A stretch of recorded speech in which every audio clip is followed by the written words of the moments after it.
symphony of speed and style.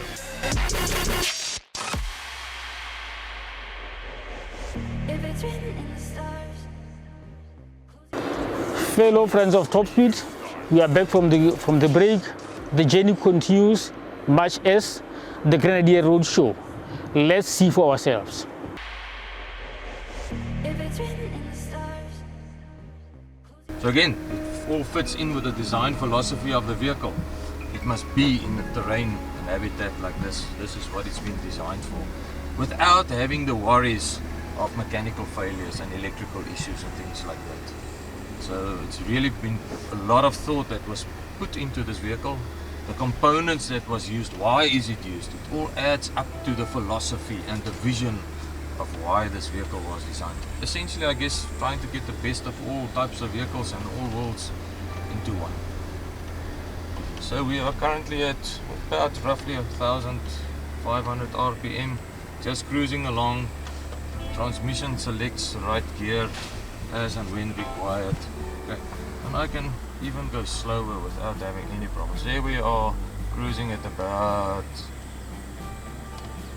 about 1,200 RPM, and the sand is really loose. We are out of the tracks, go back into the track, and obviously it's a little bit harder now, and now I just crawl along at 1,000 RPM without having any issues. Yes, we did reduce the tire pressure, currently at about 1.5, 1.6 bar, which is something that one would do in any case for loose sand. But yeah, the fact of the matter is that even though we haven't changed anything in the drive line setup, this vehicle just handles this as if it is born and meant to be here. And it's exactly that. It was born and meant to be here.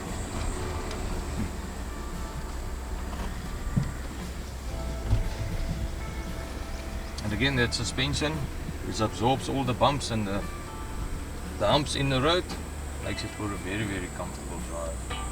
And also reassuring drive. Even for an inexperienced driver, this just gives you that confidence. Mud situation, the problem there is the fact that your tires, once it's clogged up with mud, then obviously you're losing traction. So yes, but you will go slightly faster.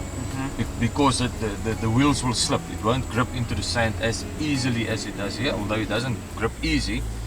But yeah, muddy will do a little bit faster, definitely. It's just one of the driving techniques, depending on what type of tires you've got on. If you've got proper mud terrain tires, obviously then it will be easier for the vehicle or for the tires to get grip.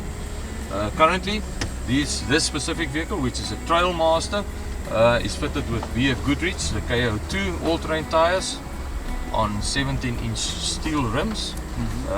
You do get an option, of course, of 18-inch rims, and then also alloy wheels.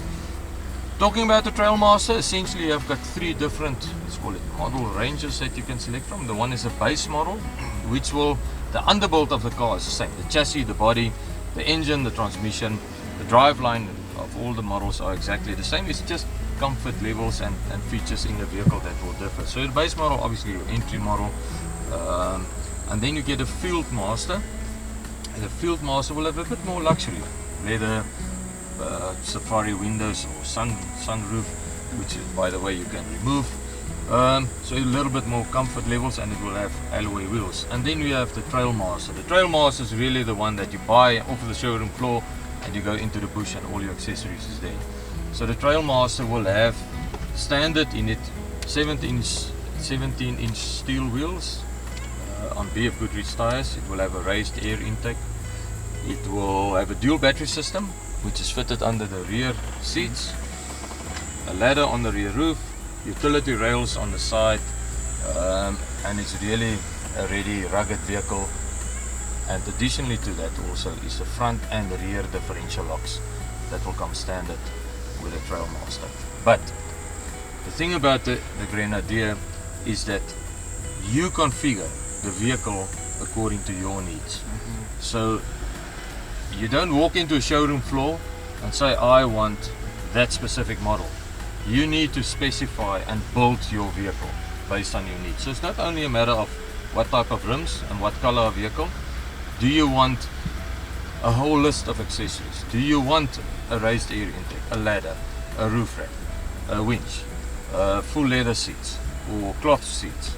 So it's really all up to you, and you specify and spec that vehicle according to your needs. So a very unconventional layout that we've got here. So one might think that sure, it's a lot of buttons, and why so many buttons? If you actually go and look carefully at closer inspection, if we forget about these buttons here, but the off-road control buttons, the overhead light buttons, the buttons here on the center console controlling the climate, etc., the infotainment system, most vehicles will have all of these buttons but clustered together very close in one position. Disadvantage of that is, one, you may accidentally press the wrong button, whereas here they are spaced wide apart, and two is dust and all those sort of things are not really good for those buttons that's very close and very fine. Okay, this is rugged buttons that I can press wearing a glove, so it is hardcore, hence the wider disbursement of these buttons. But if we go look at the electrical switches that's up here, in a Trailmaster standard you will have this row, 2 rows of overhead controls for electrical components. So pre-wired in this vehicle with outlets, 4 on the roof, 2 in the engine bay, 2 inside the cabin, as well as winch pre-wired for front and for rear already. The switches are all here. So the wiring is there with the connectors, and the switches are here. So if you want to put a work light or a spotlight on top of the roof, you merely connect, you fit it, and you switch it on or off here. Okay. Practical of nature, because that's what people needed and was looking for in other vehicles.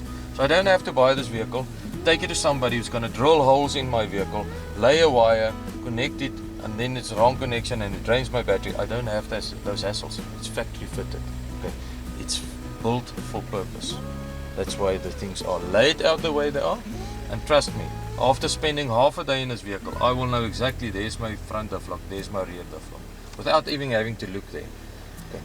One gets used to these things because it's your vehicle. Okay. So one shouldn't be intimidated by this. I think this is a heck of a lot. It looks impressive, it is impressive, it's different, it's unconventional, but still it's practical. There's thought behind this. Why is it laid out like this? Because this is what people use and people need. That was all Top Speed had for you this week. We are meeting again, same time, same place. We will be back in your TV screens, and until we meet again, bye-bye. I get down. Power and elegance. Fast, most jaw-dropping, more of a cosmic fusion of performance and precision. Is a symphony of speed and style. Jaw-dropping, more of a cosmic fusion of performance and precision. Is a symphony of speed and style.